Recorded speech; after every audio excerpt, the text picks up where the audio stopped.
Halo semuanya, perkenalkan saya Amel dari Prodi Psikologi. Saya sekarang semester 3 dan asalnya dari Sulawesi Barat.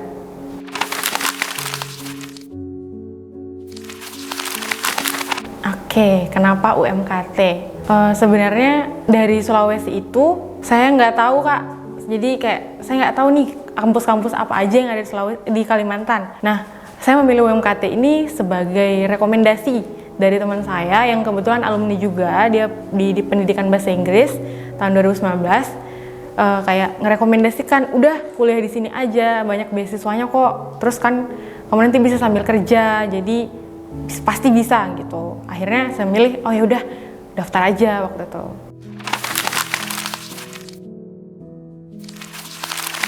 Oke, kalau yang tahun 2021 itu saya daftar di 2 kampus. Jadi kampus pertama itu Unhas, dia di Makassar. Terus yang kampus kedua di UNM. Nah, saya ngambil dua-duanya prodi pendidikan teknik sipil, Jadi awalnya saya tuh pengen masuk teknik, tapi karena nggak keterima, jadi oh ya udah mungkin emang belum waktunya. Cuma pada saat itu saya masih belum bisa segala-gowo sekarang. Saya ngerasa kenapa saya nggak keterima. Ternyata setelah berjalannya waktu saya ngerasa, oh Allah kasih jalan nih, saya nggak keterima di kampus itu, tapi saya diberikan tempat yang nyaman di sini berkuliah, dengan lingkungan pertemanan yang nyaman, tidak ada bullying sama sekali saya dapatkan, orang-orangnya santai, orang-orangnya baik dan ramah. Ya, saya bersyukur berada di sini sekarang. Untuk pengalaman, alhamdulillah ada. Jadi saya pernah menjadi korban bully itu di waktu SMP Kak. Jadi kebetulan saya siswa pindahan. Sebelumnya saya bersekolah di MTS, kemudian akhirnya saya berpindah ke SMP itu di semester 2 kalau nggak salah. Jadi entah rumor yang beredar seperti apa, saya tuh nggak diterima dengan baik di sekolah baru. Saya nggak diterima dengan baik, saya diperlakukan seperti apa ya kalau bahasanya? Kalau diingat sedih Kak. Nah jadi bahkan saat pertama datang ke kelas itu, saya diantar langsung sama kepala sekolah kebetulan. Kepala sekolahnya itu menyampaikan, kamu di kelas ini ya. Tapi orang-orang atau teman-teman yang ada di kelas itu tuh nggak menerima saya. Bahkan ada satu orang, itu yang bikin sakit hati banget, dia bilang dengan logat Sulawesi ya Kak, Amel nggak boleh di sini, jangan kok di sini Amel. Dia tuh ngomong kayak gitu. Anak yang baru lulus SD ya ibaratnya, hatinya masih aduh sakit banget digituin. Belum lagi saya bisa dapat teman di SMP itu setelah di semester kedua, berarti di waktu naik kelas 2. Saya juga, itu pun karena kalau bisa dibilang saya tahu tuh mereka manfaatin saya. Kenapa saya ditemenin? Karena mereka mau apa yang saya punya. Kayak saya kan kebetulan aktif di kelas ya, menjawab pertanyaan atau apapun itu. Mereka tuh deket buat sekedar mengambil keuntungan.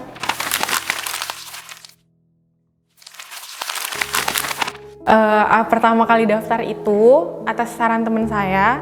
Memang waktu itu masih buka pendaftaran beasiswa KIP. Nah, kemudian pemberkasannya kan itu harus dilantar langsung ke kampus Kak. Sedangkan saya waktu itu masih di Sulawesi. Jadi teman saya itu bilang, udah filenya kirim aja, nanti saya mengumpulkan. Oke, saya ngirim semua file yang diperlukan, berkas-berkasnya. Saya scan, daftar nilai juga waktu SMA. Terus saya kirimlah ke teman saya. Sudah dikumpulkan, tapi ternyata masih mungkin belum rezeki saya di situ ya. Jadi untuk beasiswa KIP yang dari kampusnya saya masih tidak diterima. Jadi pas pengumuman, nggak ada nama saya. Terus ya udah, berarti di semester 1 saya itu bayar. Itu alhamdulillah dengan uang saya sendiri. Kemudian saya tetap berangkat karena di bulan 6 kalau nggak salah waktu batas pengumpulannya. Nah, terus ada yang namanya pemeriksaan fisik kalau nggak salah, pemeriksaan kesehatan untuk prodi psikologi. Jadi saya harus datang ke Kalimantan nih. Oke, saya udah nyiapkan diri, saya packing apa yang saya perlukan. Saya cuma membawa 1 ransel. Dengan modal tekad yang kuat, saya berangkat dari Sulawesi ke Kalimantan.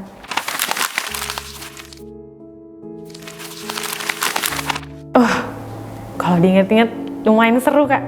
Jadi pertama kali saya keluar dari Pulau Sulawesi itu ke Kalimantan dan harus menggunakan kapal laut karena apa ya Kak, biaya kalau misalkan pakai pesawat itu lumayan ya, karena dari Palu ke Balikpapan itu sekitar 1,6 kalau nggak salah. Dan saat itu kan saya baru ngeluarin duit buat bayar kampus nih. Aduh, eman banget duitnya. Jadi ya udahlah, naik kapal aja. Saya itu ke pelabuhan dari rumah, diantar sama teman saya Kak. Dia tuh Masya Allah baik banget.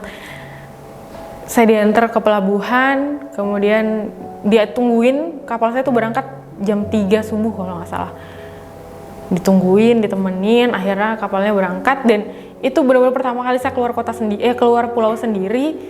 Nggak ada orang yang saya kenal sama sekali. Akhirnya saya mepet-mepet nih sama ibu-ibu. Pokoknya saya nggak tahu. Saya lihat orangnya baik, saya pepet. Saya gitu-gitu Kak. Jadi saya lihat orangnya baik, saya deketin, terus akhirnya ditanya, mau kemana? Ya basa-basi lah ya. Oh ini begini, saya mau Kalimantan. Oh iya di mana? Di Samarinda. Pas ditanya alamat di Samarinda di mana? Saya nggak tahu. Saya cuma bilang, oh itu di Jalan Juanda. Saya cuma nyebutin alamat kampus karena saya nggak tahu tujuan saya ini mau kemana sebenarnya di Samarinda. Akhirnya ibunya itu sambil bercanda kayak gini, orang baru nih nanti kita jual deh di Samarinda. Ibunya lucu banget. Terus perjalanan sekitar 12 jam laut, dan waktu itu ombaknya lumayan kencang sih. Jadi lumayan goyang di kapal. Wah, ngatasin semua itu sendiri sebenarnya lumayan sulit Kak. Saya tuh kan mabuk sebenarnya, tapi nggak ada siapa-siapa. Jadi saya cuma bilang sama diri saya sendiri, ayo pasti bisa. Jadi saya cuma diem aja. Ibu-ibu tuh ngajak saya makan, ngajak saya cerita-cerita. Saya bilang, iya Bu, makasih. Tapi saya nggak bisa makan sama sekali. Akhirnya cuma kayak minum air, gitu udah. Satu lagi yang saya ingat banget, saya tuh cuma punya uang 200.000 di dompet saya. Dari perjalanan sejauh itu, saya cuma bawa 200.000 di dompet. Dan itu pun dipakai buat bayar, travel dari pelabuhan ke tempat teman saya itu. Dan alhamdulillah saya bisa di sini sekarang.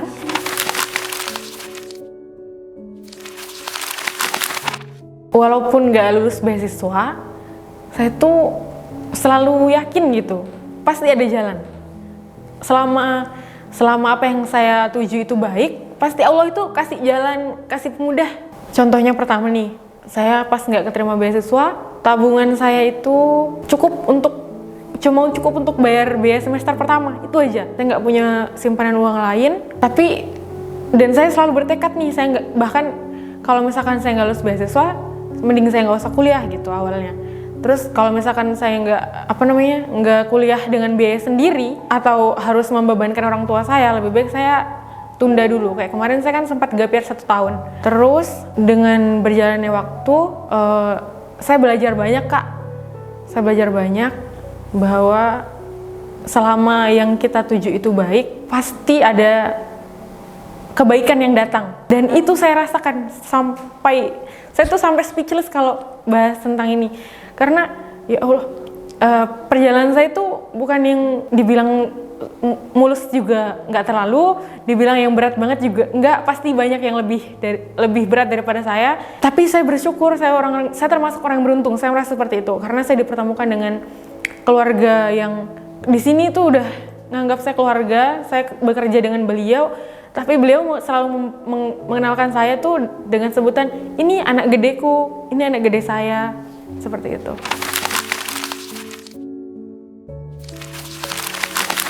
Kalau untuk pekerjaan, alhamdulillah bos saya ini sangat pengertian. Di semester 1 contohnya, saya itu kan anak semester 1 tuh masih online ya Kak, jadi kita kuliahnya masih online. Jadi saya menyesuaikan, di 1 tahun pertama itu saya pagi, kan kuliahnya pagi sampai sore tuh, itu full nge-zoom, tapi sambil jaga toko, sambil kerja, sambil ngasir. Dan itu bukan satu hal yang mudah. Aku itu memang, apalagi ketika toko lagi ramai, dan pada saat yang bersamaan itu dosen menjelaskan salah satu materi yang yang cukup rumit, itu benar-benar memecah konsentrasi sih sebenarnya.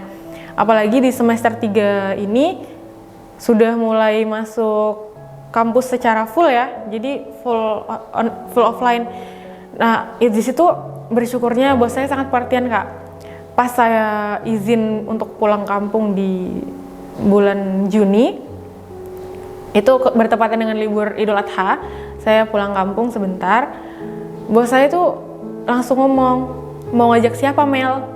Nggak ada briefing sebelum, nggak ada pembicaraan sebelumnya tentang hal ini, tapi langsung nodong nih, kamu nanti mau ngajak ke siapa ke sini? Saya nggak terpikir siapa-siapa, tapi di kepala saya itu saya ngingat teman saya, ada teman SMP saya, langsung saya sebut namanya, si ini Pak. Kebetulan dia juga lagi kosong di kampung, akhirnya saya ajak lah, ayo kalau kerja sama bos kita nih, kita bisa sambil kuliah, jadi nggak sia-sia gitu loh. 4 tahun kalau misalkan kerja aja kan oke lah, kita bisa bertahan hidup di kota, bisa mungkin bisa dapat apa yang kita mau, tapi untuk melanjutkan pendidikan nih bukan hal yang mudah loh, apalagi kita bisa ketemu orang yang super baik seperti bos kita ini. Itu sih.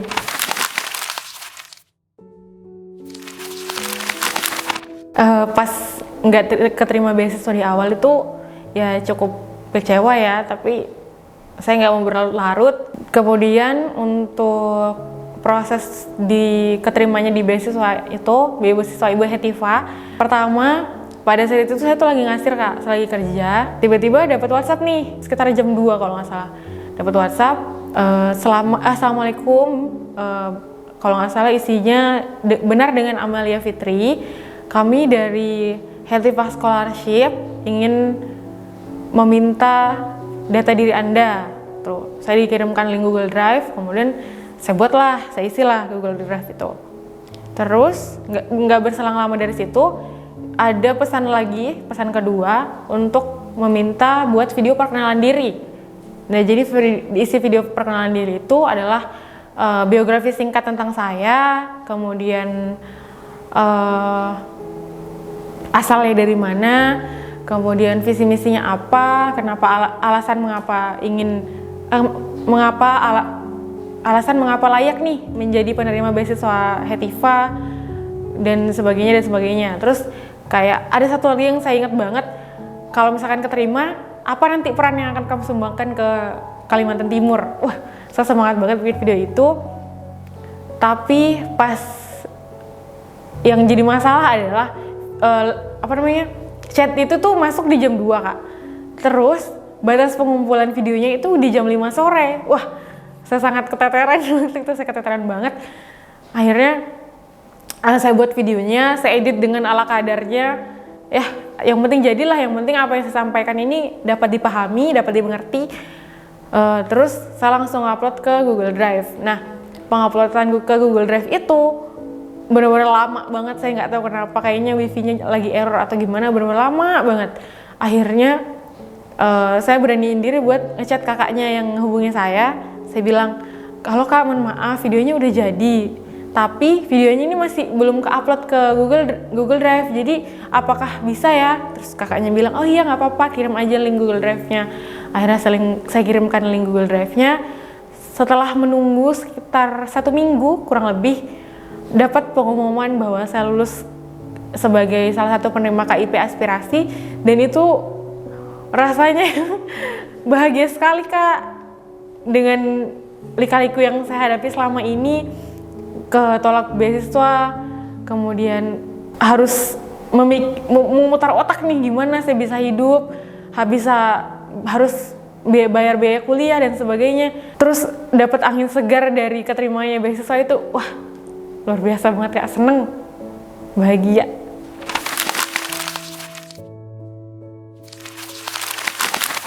Jadi diri saya yang sebelumnya itu emosional.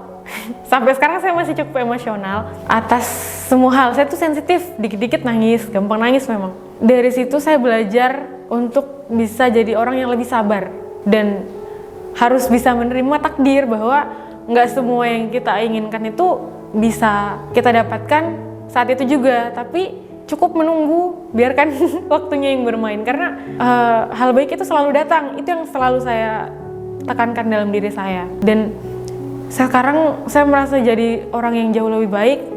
Saya lebih bisa menerima masukan. Dulu tuh saya orangnya ngotot banget, Kak.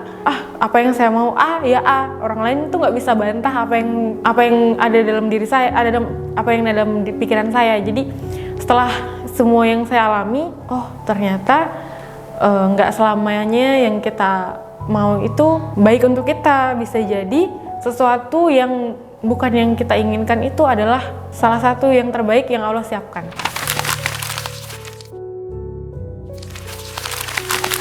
Oke, jadi kalau misalkan di semester 5 beberapa semester ke depan lah, saya pengen aktif, mulai ikut kegiatan MBKM, terus mengasah skill lagi tentunya, apalagi kan kita hidup di zaman teknologi ya, orang sekarang kalau nggak punya skill juga nggak keterima. Terus dengan background saya di psikologi, saya ingin menjadi orang yang bermanfaat bagi orang lain tentunya. Saya ingin ikut kegiatan pengabdian dulu setelah lulus, mungkin 1 atau 2 tahun. Setelah itu baru mulai meniti karir gitu.